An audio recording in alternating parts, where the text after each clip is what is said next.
आप मुझे एड्रेस दे दें अपना। वो क्यों? मैं जब अपनी दोस्त के घर पहुंचूंगी तो आपको आपका फोन भिजवा दूंगी नया। मेरे पास कुछ जेवर भी हैं। इसकी कोई जरूरत नहीं है।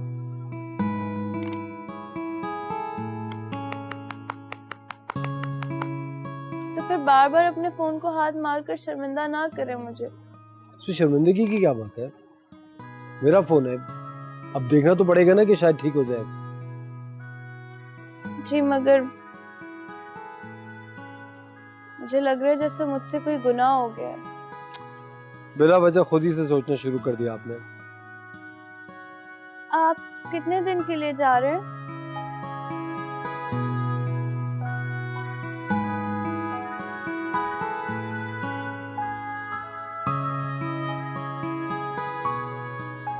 मेरी मर्जी, मैं जितने दिन के लिए भी जाऊं।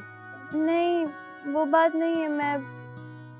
दरअसल मैं बात करने के बहाने ढूंढ रही थी।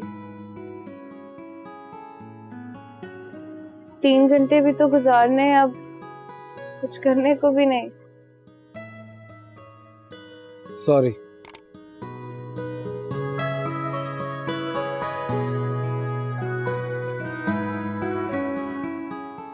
किस बात का?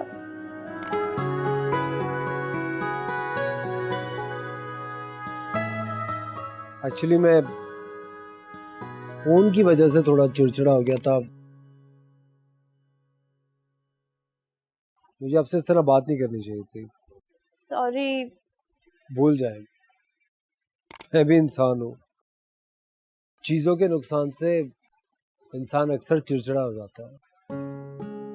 अच्छा ये छोड़ें, आप कुछ खाएंगे?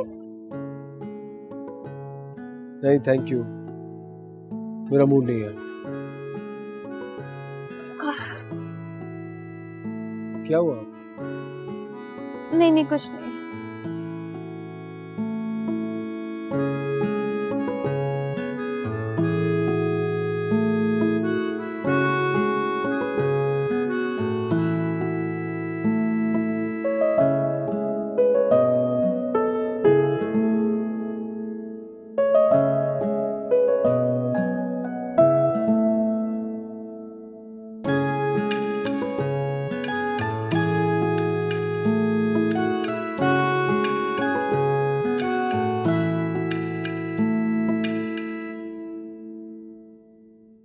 अभी आप ही कह रही थी कि 3 घंटे हैं, वक्त तो गुजारना पड़ेगा। अब 2.5 रह गए। मैं आपसे पूछना चाह रहा था कि प्लीज मुझसे मेरे माजी के बारे में मत पूछिएगा। मैं अपने दुख किसी को सुनाना नहीं चाहती। मगर फिर भी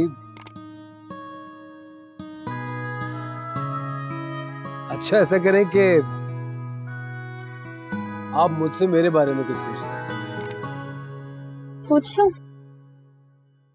पूछ ले, जो चाहे पूछ ले। मैं काफी देर से आपको नोट कर रही हूँ कि आप इस बैग को बार बार खींच के अपने करीब करते हैं, सीने से लगा के रखते हैं।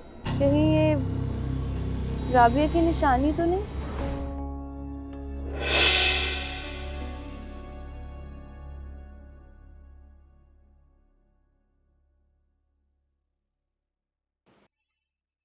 मुबारक हो।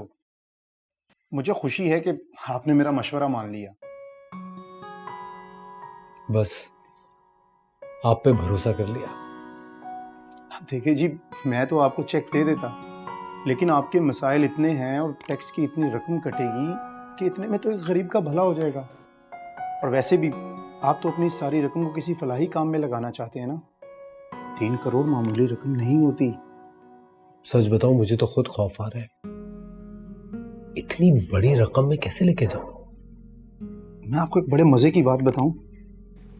मैं अपने पैसों को ऐसे लेके घूमता हूं कि किसी को शक भी नहीं होता। अब एक बार मैं चाय पीने के लिए गया और वहां मैं वॉशरूम चला गया और मैंने अपने पैसों के भरे बैग को ना ऐसे ही छोड़ दिया। और जब मैं बाहर आया, मैंने देखा मेरा बैग वैसे का वैसा पड़ा हुआ है। अजीब, अब इतने पैसों को लेके जब गले से लगा के घूमोगे तो लोग तो शक करेंगे ही ना। ठीक है, आपको क्या लगता है मैं क्या करूं?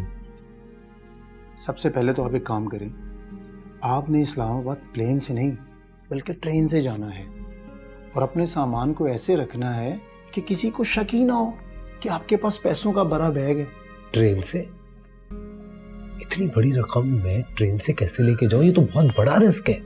अब मेरी बात सुने, आप अगर एयरपोर्ट जाएंगे और ये रकम स्कैन हो गई और अगर आप इसको बैंक में जमा करवाते हैं तो कितना टैक्स कटेगा? आपको तो ये सब कुछ पता है। आपको लगता है मेरे लिए ट्रेन का सफर मुनासिब है? आपके लिए ट्रेन का सफर ही मुनासिब रहेगा और मैं खुद आपके लिए ट्रेन की टिकट करवा दूंगा। आप क्यों परेशान हो रहे हैं? लेकिन हर जगह यही सुनने को मिलता है कि ट्रेनें तो यहाँ टाइम पे भी नहीं आती। इतनी बड़ी रकम लेके मैं स्टेशन पे खड़ा रहूंगा क्या? नहीं नहीं, ऐसी कोई बात नहीं है।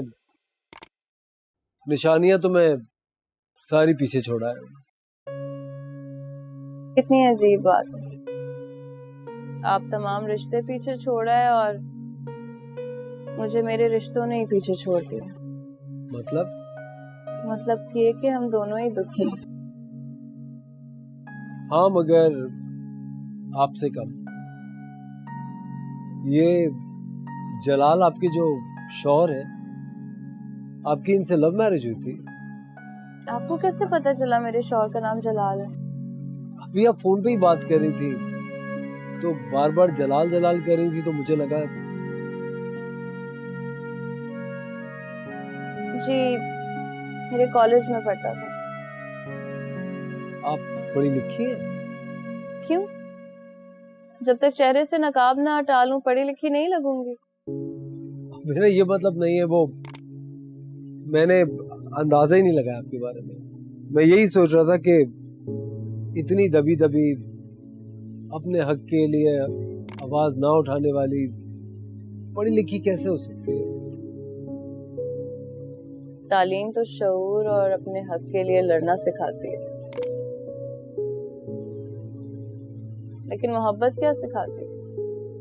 मोहब्बत खुदगर्ज और कमजोर बनाना सिखाती है, ये जानते हुए कि आप जिसे चाहते हैं ना उसके लिए अपनी मोहब्बत और अपनी अनाज सब खत्म करनी पड़ती है, और जब इसे हासिल कर लेते हैं तो इसके लिए अपनी खुशी और अपनी जान तक खत्म कर देते हैं, सब खत्म कर देते हैं।